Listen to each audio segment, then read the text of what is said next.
72문에서 74문까지 제가 문을 읽으면 여러분 답을 읽으시면 되겠죠. 자, 72문입니다. 세례의 물로 씻음이 곧 죄 씻음 그 자체입니까? 오직 예수 그리스도의 피와 성령만이 우리를 모든 죄에서 거룩하게 하며. 네, 73문. 그러면 왜 성령께서는 세례를 중생의 씻음과 죄를 씻음이라 하셨습니까? 하나님께서 그렇게 말씀하신 데에는 중요한 이유가 있습니다. 하나님께서 전 몸에 더러운 것이 물로 씻기듯이 우리의 죄가 그리스도의 피와 성령으로 없어짐을 우리에게 가르치려 하셨습니다. 더 나아가서 우리의 죄가 영적으로 씻겨지는 것이 우리의 몸이 물로 씻겨지는 것처럼 내용 실제적임을 이러한 신적 약속과 그로서 우리에게 확신시키려 하셨습니다. 유아들도 세례를 받아야 합니까?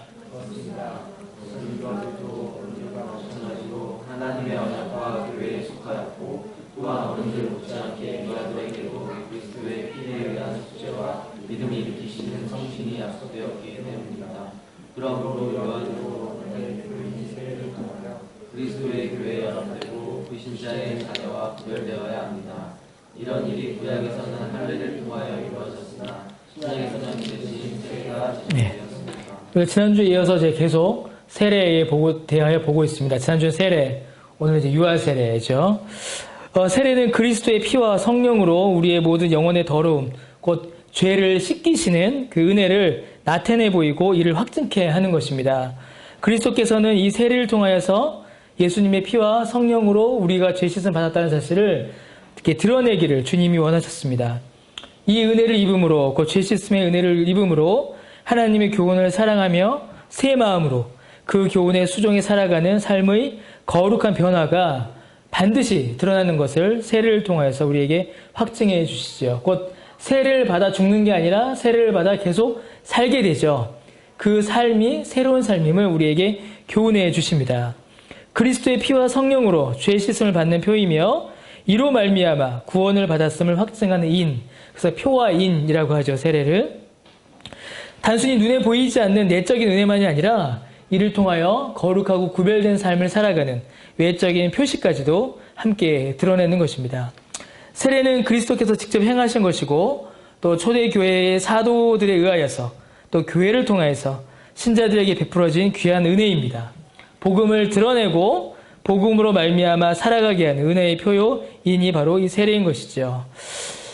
세례의 물로 씻음이 곧 죄의 씻음 자체가 아닌가라는 오해를 불러일으킬 수 있습니다.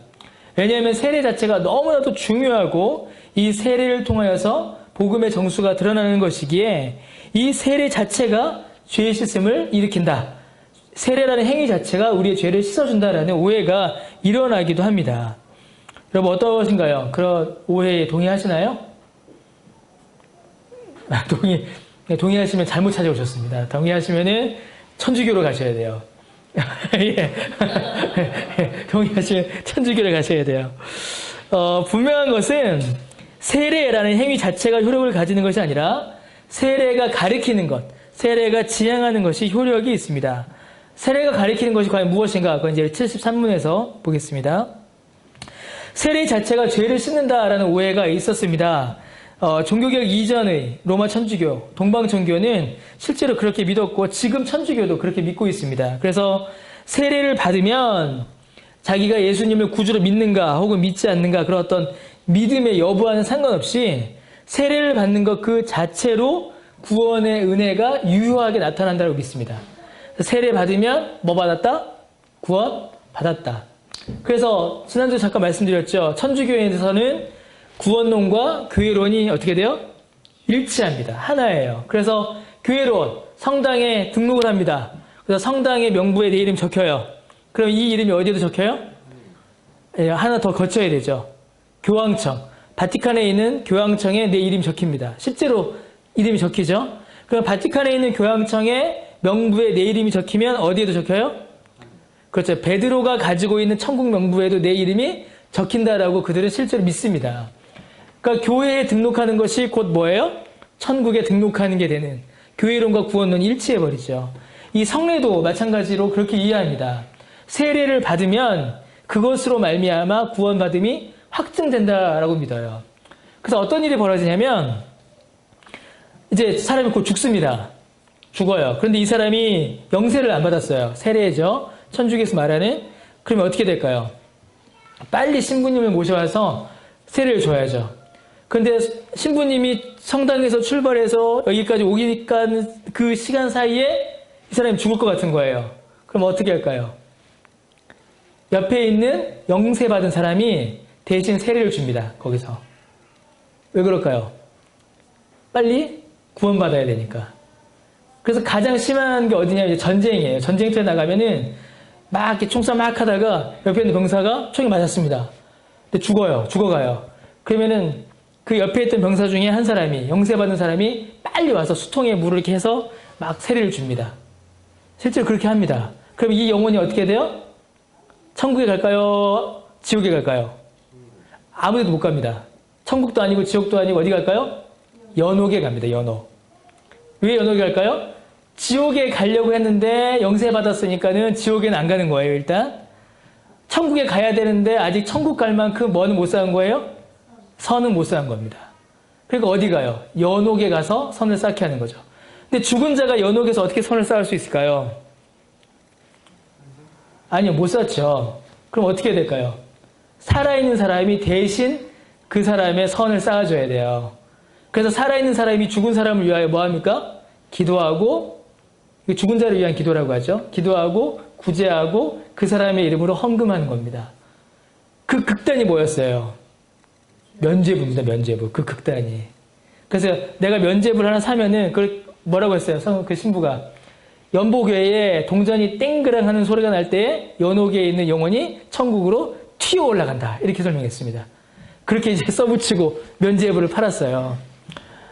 그런 식의 성례의 어떤 세례에 대한 왜곡과 오해가 구원에 대한 왜곡과 오해로 이렇게 이어져 갔습니다.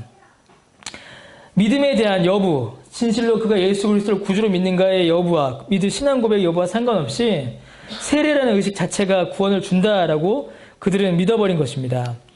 이를 가리켜서 칼빈이나 하이델베르크 우리문답이나 우리 믿음의 선배들은 주술적 이해다라고 믿었습니다.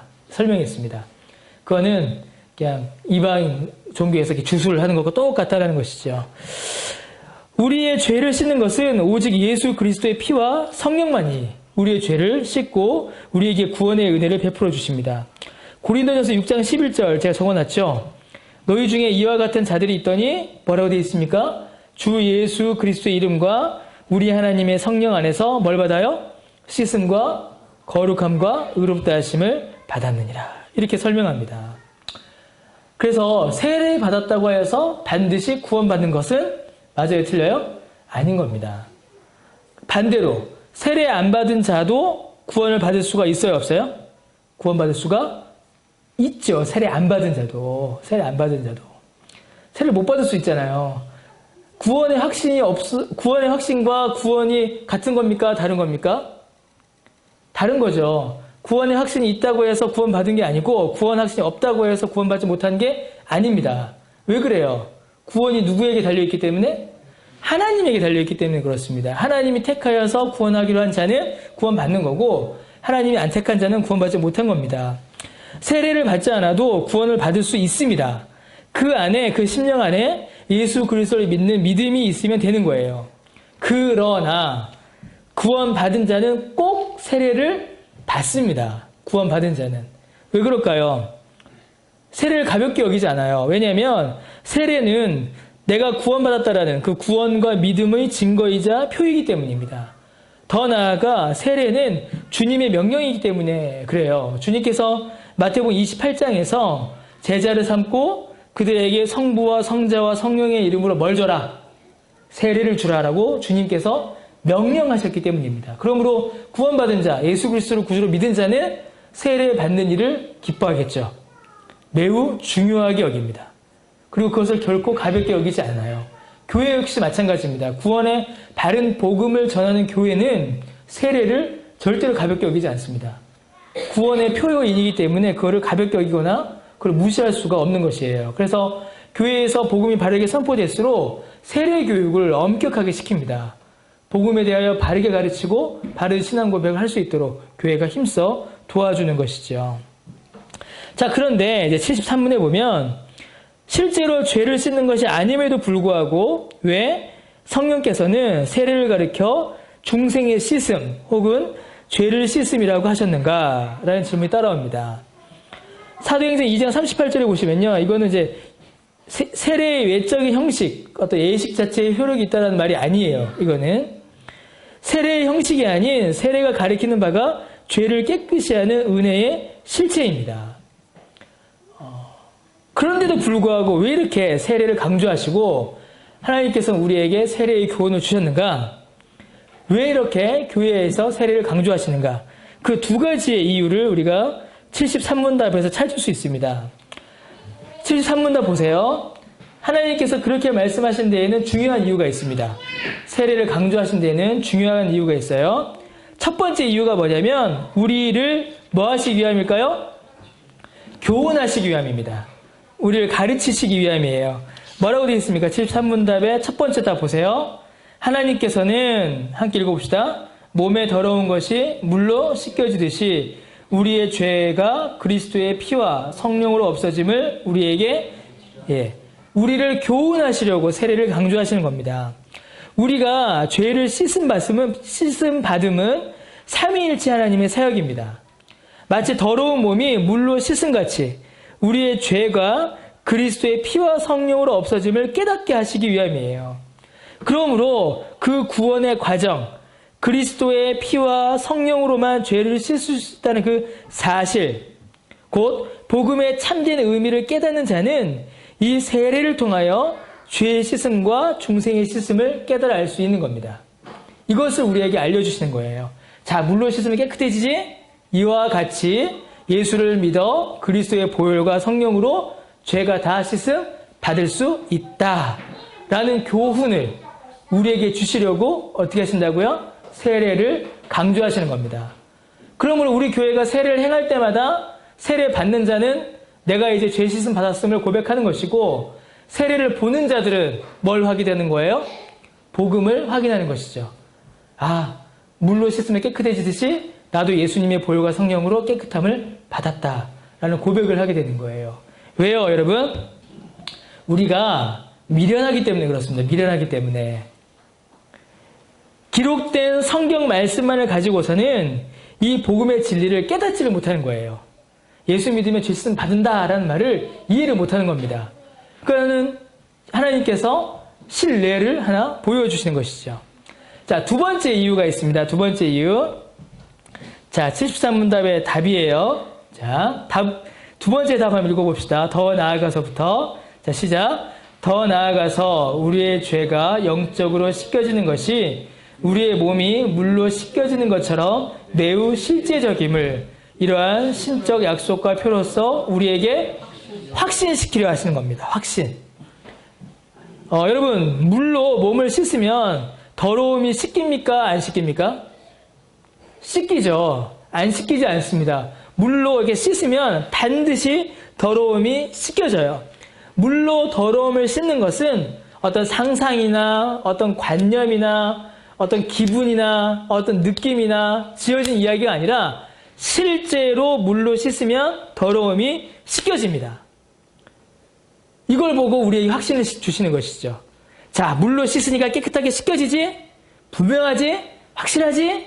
자, 예수 그리스도의 보혈과 성령으로 너의 죄 없이 분명히 확실히 실제적으로 진짜로 변함없이 확실하게 씻김을 받았다.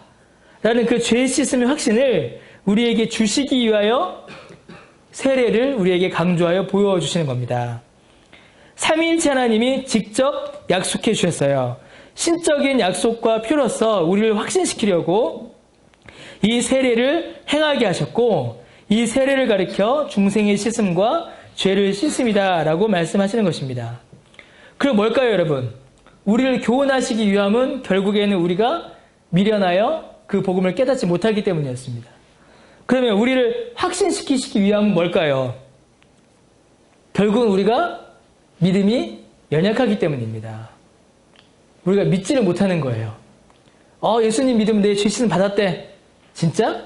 설마. 아닐 거야. 저 사람만. 그럴 수도 있겠지. 뭡니까? 구원에 대한 확신이 있는 거예요? 없는 거예요? 없는 겁니다. 죄 씻음의 확신을 가지질 못하는 거예요. 우리가 믿지 못하고 신뢰하지 못하기 때문에 이거 아주 중요한 것인데 하나님께서 직접 자신의 이름으로 이를 우리에게 확신시켜 주시고 보여주시는 겁니다. 자, 봐, 물로 씻으면 깨끗해지잖아. 실제로 깨끗해지잖아. 내가 약속할게. 이렇게 우리에게 말씀해 주시는 것이죠. 자, 그러면 이제 74문이 따라옵니다. 그러면 유아들도 세례를 받아야 하는가? 라는 질문이 따라오게 되는 거죠. 이게 뭐죠? 이게 유아세례죠. 유아세례. 유아세례는 받아야 되는가? 아이들에게 유아세례를 줘야 되는가? 이런 질문이 이제 따라옵니다. 왜 애들도 유아세례를 주는가? 저는 우리 교회가 누리는 가장 큰 복 중에 하나는 지금 계속 때마다 유아세례를 주고 있다는 거예요. 정말 저는 이게 가장 큰 우리 교회의 복이다라고 저는 생각합니다. 그래서 우리는 교회 창립일 땐 떡 안 해도 유아세례 할 땐 떡을 하잖아요. 가장 큰 잔치입니다.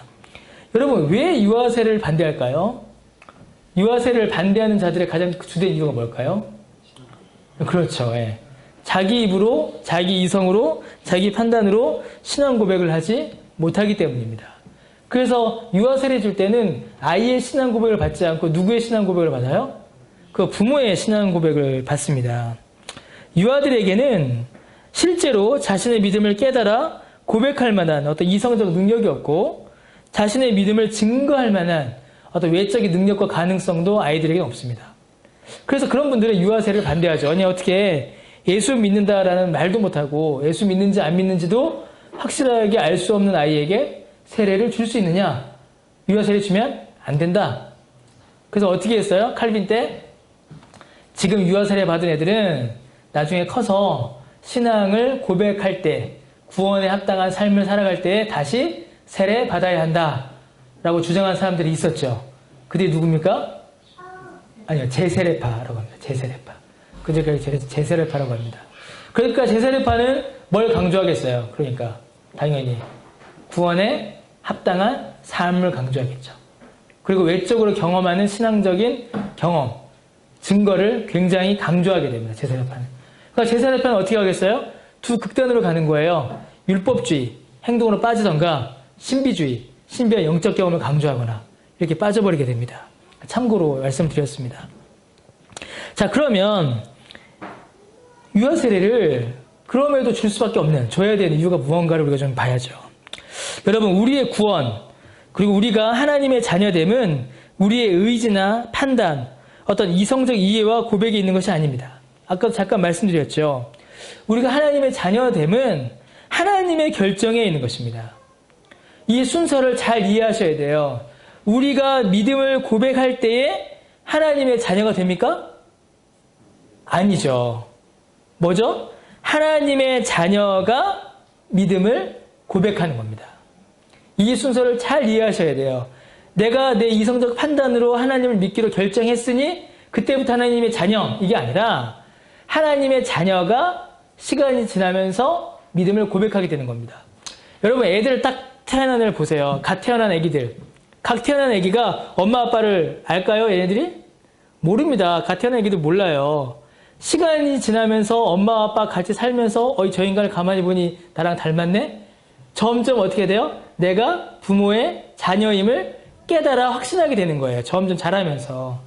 태어나면서부터 그거 딱 알지 못합니다. 그 논리적 순서를 우리가 이해해야 돼요.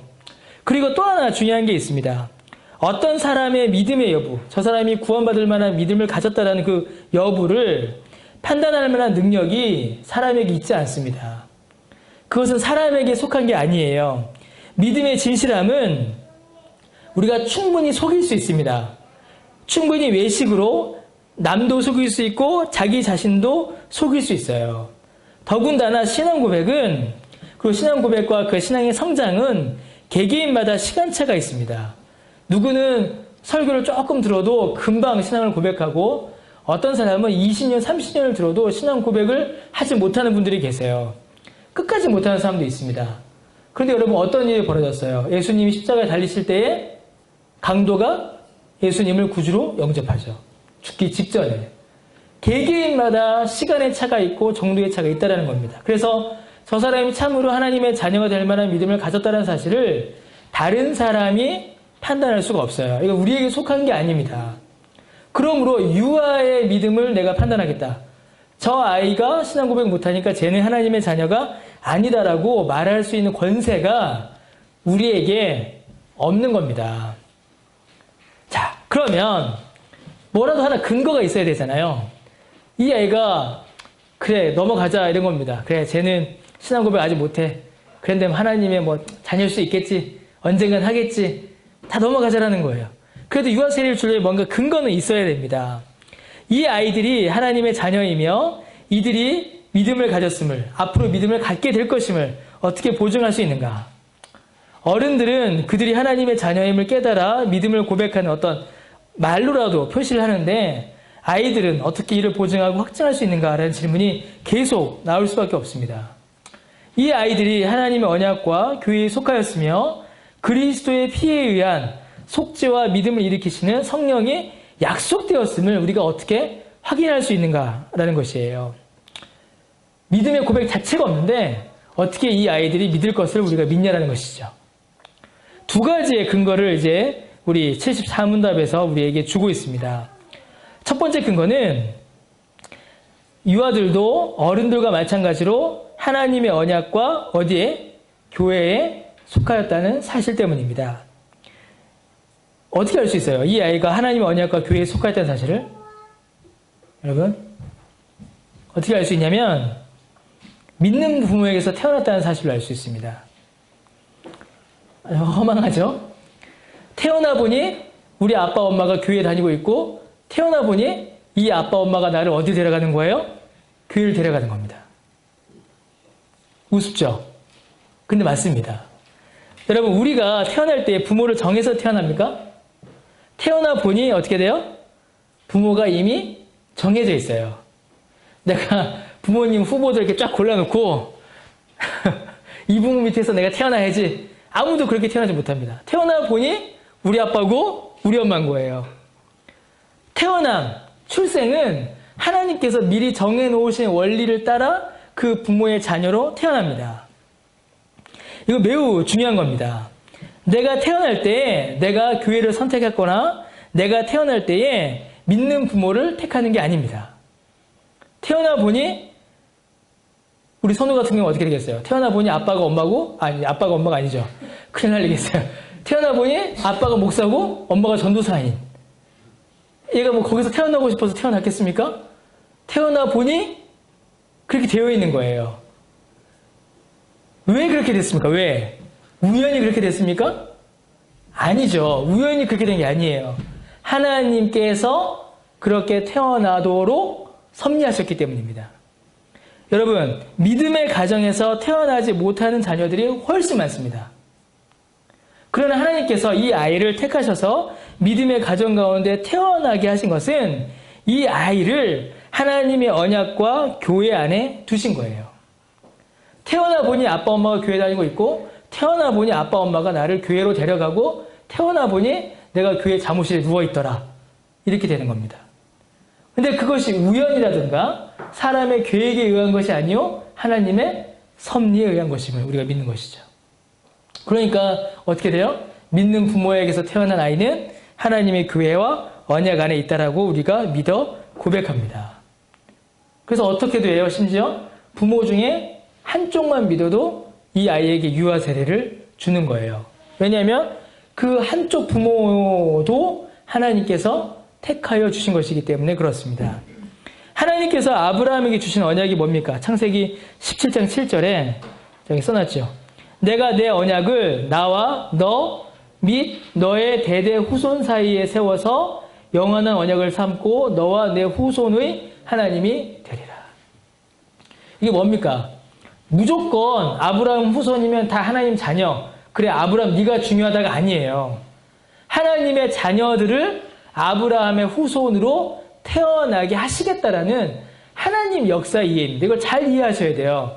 아브라함의 후손으로 태어났으니까 하나님 자녀가 아니라 하나님의 자녀들을 하나님의 언약 백성들을 아브라함의 자손으로 태어나게 하시는 겁니다. 오늘날도 마찬가지죠. 하나님의 자녀들을 하나님의 백성들을 믿음의 가정에서 태어나게 하시고 교회 안에서 태어나게 하시는 겁니다. 그러니까 이것을 근거로 해서 아이들에게 유아 세례를 줄 수가 있는 것이에요. 또 두 번째 근거가 있습니다. 이것이 누구의 약속이에요? 하나님의 약속이기 때문에 그렇습니다. 사람의 확인이 근거가 되는 것이 아닙니다. 하나님의 약속이 근거가 되는 것이죠. 그래서 우리는 세례 줄 때에 어떻게 세례 줍니까? 누구의 이름으로 세례를 줘요? 성부와 성자와 성령의 이름으로 세례를 주는 겁니다. 제 이름으로 줍니까? 아니죠. 제 이름으로 주는 게 아니에요. 그래서 세례의 유효함은 세례를 주는 자에게 있지 아니하고 누구에게 있습니까? 세례를 정하신 예수 그리스도에게 있는 겁니다. 그래서 천주교에서 영세를 받았습니다. 그러면 우리가 다시 세례 주나요? 다시 세례 주지 않아요. 왜요? 성부와 성자와 성령의 이름으로 이미 세례 받았기 때문입니다. 심지어 이단 교회에서 세례 받은 분도 다시 세례 주나요? 다시 세례 주지 않습니다. 그도 비록 이단 교회를 할지라도 무엇입니까? 성부와 성자와 성령의 이름으로 세례 받았기 때문이에요. 단 뭐가 필요해요? 예, 그렇죠. 신앙 교육이 필요한 겁니다. 그래서 입교를 시키게 되는 것이죠. 유아 세례가 주는 유익이 있습니다. 크게 두 가지의 유익을 우리에게 알려줍니다. 첫 번째는 그리스도의 교회에 이 아이가 연합됩니다. 이미 연합되어 있죠. 교회의 지체로 태어났으니까.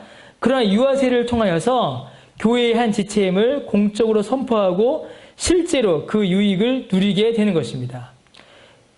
교회가 가지는 유아 세례 교인의 양육에 대한 책임을 우리가 확인할 수가 있게 되는 것이죠. 그래서 우리는 유아 세례 할 때마다 부모가 서약하고 또 누가 서약해요? 우리 교인들이 서약하잖아요. 우리 교인들의 서약이 가장 중요한 게 뭡니까? 유아 세례 할 때 두 가지입니다. 얘네 부모가 애를 키우지 못할 때에 우리가 대신 키우겠다라는 서약이고, 이 아이가 신앙이 잘 자랄 수 있도록 물심양면을 우리가 돕겠다는 서약, 그걸 우리가 하는 겁니다. 구체적으로 공적으로 이 아이가 우리 모두의 자녀임을, 지체임을 고백하게 되는 것이죠. 또 하나의 유익은 불신자의 자녀와의 구별입니다. 곧 이 아이가 유아 세례 받았으니 하나님의 언약 백성임을 확인하였으니 이 아이가 어떻게 자라야 된다? 거룩하게 자라야 된다는 거예요. 그래서 믿음의 교육과 양육, 거룩한 삶에 대한 노력, 그것을 위한 교훈, 잔소리, 훈육, 권면, 매, 다 필요한 겁니다. 저 집 애들은 저 집이 알아서 하겠지가 아니라 교회가 함께 아이들 교육을 위하여 애쓰고 함께 기도하게 되는 것이죠.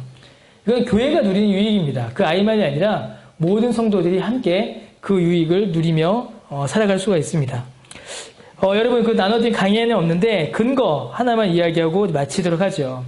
이렇게 유아 세례를 줄 수 있는 근거가 성경에 하나가 있는데 바로 할례입니다. 구약의 할례가 신약에서는 세례로 이렇게 바뀌었기 때문입니다. 할례 표이죠. 할례가 언약 자손이 되게 하는 것이 아니라 할례가 가리키는 것이 언약 자손 되게 하였습니다. 할례가 뭘 가리켜요? 표피를 잘라냄으로 하나님의 은혜로 말미암아 죄가 떨어져 나갔음을 고백하는 것이에요. 아이도 받습니다. 아이가 태어난 지 며칠 만에 받아요, 할례를? 8일 만에 받죠. 8일이면 애가 뭘 알겠어요? 아무것도 모릅니다. 내가 아브라함의 자손인지 에서의 자손인지 내가 뭐 블레셋인지 아무것도 몰라요. 8일 된 애들은. 그런데도 그 아이가 할례를 받아요. 왜요?